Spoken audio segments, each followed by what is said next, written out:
Hello everyone, I hope आप सब अच्छे होंगे। इस वीडियो के अंदर हम कुछ क्वेश्चंस करने वाले हैं जो कि रहेंगे एसएसटी के previous year questions. Right, it's a kind of mock test for you. So first question हमारा कहता है कि critical thinking promotes the building of concept, application and expansion of idea, which is true.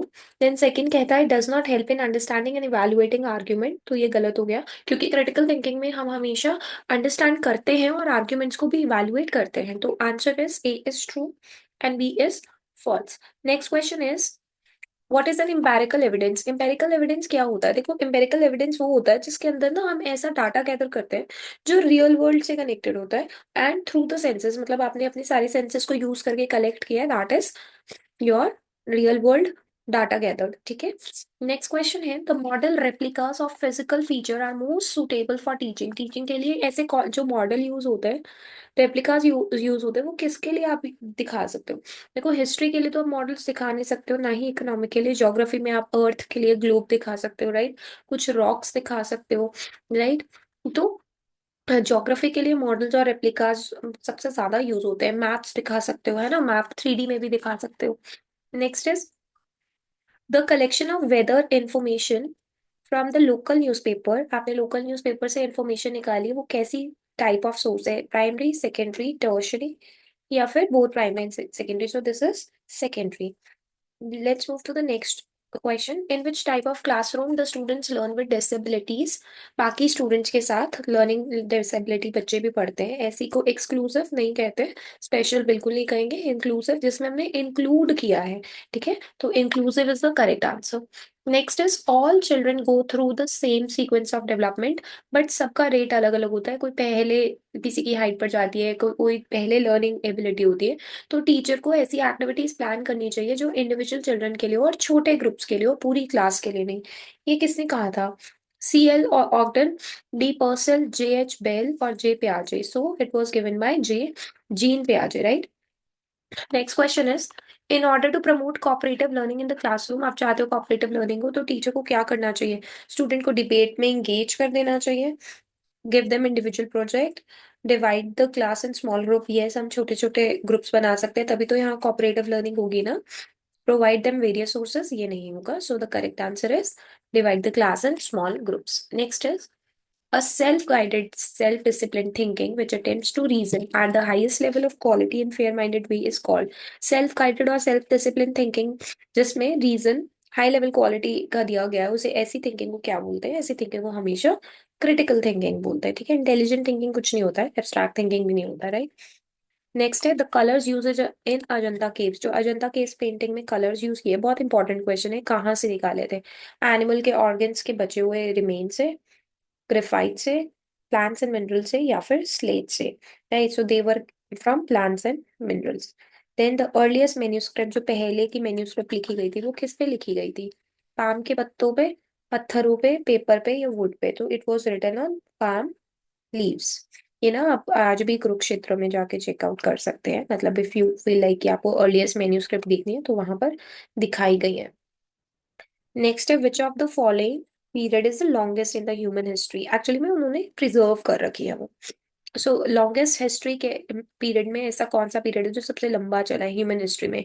Palaeolithic, mesolithic, Neolithic और megalithic. सबसे लंबा जो चला था ना, वो अर्ली ह्यूमंस वाला ही चला था, दैट वाज पेलियोलिथिक। ठीक है। नेक्स्ट है, और इसमें से करेक्ट स्टेटमेंट बतानी है, correct answer. Mehrgarh is located in fertile plain near Bolan pass of Pakistan, जो कि ट्रू है। एविडेंसेस ऑफ फार्मिंग भी मिले थे वहां पे, ये भी ट्रू है। So the answer is fourth is correct.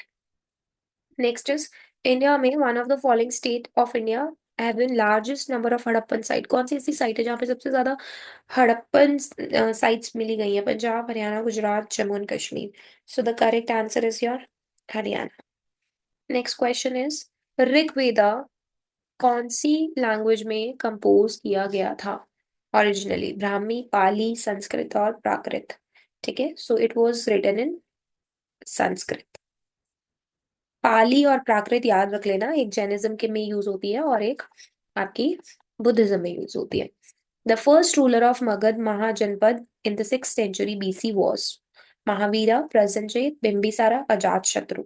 सो जो इसका करेक्ट आंसर है that is your Bimbisara. Next question is which of the following is not among the three jewels of Buddhism? Buddha, Dhamma, ahimsa या फिर संघा। देखो बुद्धिज्म में ना अहिंसा नहीं आता है, जो कि ये जैनिज्म में आता है। इन्होंने नॉट पूछा है, तो बुद्धा, धम्मा और संघा था, अहिंसा जैनिज्म का पार्ट है। So it's not the part of this. Who among the following elects the Rajya Sabha members? Rajya Sabha के मेंबर्स कौन इलेक्ट करता है? असेंबली कॉन्स्टिट्यूएंसी के वोटर्स, पार्लियामेंट्री कॉन्स्टिट्यूएंसी, लोकसभा के मेंबर या एमएलए? सो इसका करेक्ट आंसर है member of legislative assemblies. Which of the following system in India government was adopted by India? System of government was adopted. कौन सा system adopt किया गया है इंडिया ने? Parliamentary and unitary, presidential and federal, parliamentary and unitary और parliamentary and federal. ये वाला parliamentary and federal वाला। And then we have how many parliamentary constituencies are reserved for SC scheduled caste? 48, 84, 47, 74। आप देखो कि प्रीवियस ईयर पेपर में भी confuse कैसे किया गया है, इसको उल्टा कर दिया और इसको 48 और 84 को भी उल्टा कर दिया, जो कि करेक्ट है आपका 84। ठीक है। Then we have which one of the following is fundamental rights is violated due to practice of untouchability in India? Right to equality, freedom, right against exploitation या फिर राइट टू कॉन्स्टिट्यूशनल रेमेडीज। अगर untouchability की बात करें so this is right to equality, हर किसी को समान अधिकार है। Then as per the constitution of India which one of the following is not a fundamental right? Right to education, this is the right. Then we have right to against exploitation, ये भी है। Freedom of religion भी है, हर किसी को right to property नहीं है। पहले आई थिंक था ये किसी टाइम पे, but this is not the part, जहां तक मुझे लगता है। नेक्स्ट है आपका 66 क्वेश्चन। अनटचेबिलिटी का मतलब क्या होता है? डिस्क्रिमिनेशन किस बेसिस पे होता है? फिजिकल डिसेबिलिटी, किसी की शारीरिक विकलांगता की वजह से, जेंडर बॉय गर्ल की वजह से, कास्ट की वजह से, रेस की वजह से। पहले के टाइम पे कास्ट की वजह से ऐसा बोलते थे, जैसे शूद्र है, ब्राह्मण है, तो इन लोगों ने अपनी कास्ट के बेसिस पे अपने आप को डोमिनेट करते थे, right. Next question is who appoints chief minister? Chief minister को कौन अपॉइंट करता है? प्रेसिडेंट, प्राइम मिनिस्टर, गवर्नर और chief justice of high court? So the correct answer is the governor. So आज हमने 20 क्वेश्चंस कवर कर लिए। नेक्स्ट 20 क्वेश्चंस हम नेक्स्ट वीडियो में करेंगे, और प्रीवियस ईयर इसलिए कर रहे हैं बिकॉज इससे बहुत सारे क्वेश्चंस रिपीट भी होते हैं, और ये भी पता लगता है कि कितने किस किस टॉपिक से क्वेश्चंस आते हैं पेपर में, राइट। सो आज के लिए इतना है। If you really like the video please hit the subscribe button. Thank you so much for watching.